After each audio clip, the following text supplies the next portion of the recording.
So the first question is, how are you feeling right now?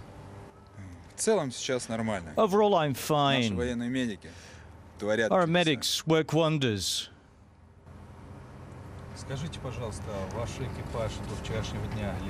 Did your crew fly before in that area? Do you know the area well? Yes, certainly. We did multiple combat missions in that area. I know it very well.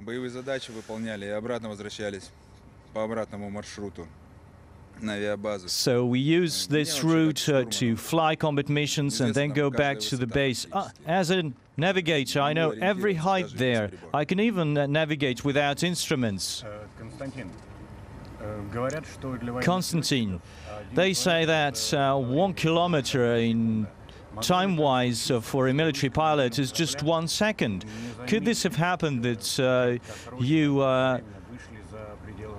moved into the Turkish airspace for a short period of time? No, it's absolutely impossible.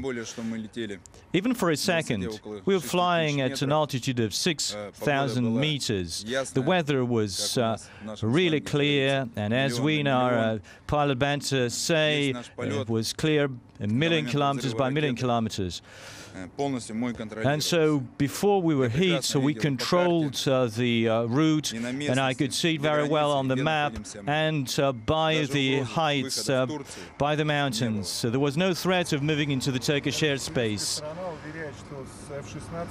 Turkey says that F-16 fighter sent you multiple warnings that you were violating the Turkish airspace. How did it happen in real life?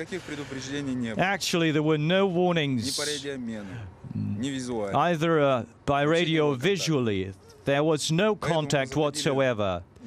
That's why we were flying in nominal mode. You just need to know the difference in speed between an F-16 fighter and a bomber that we were flying. If they wanted to warn us, they could have done it visually by flying in parallel course.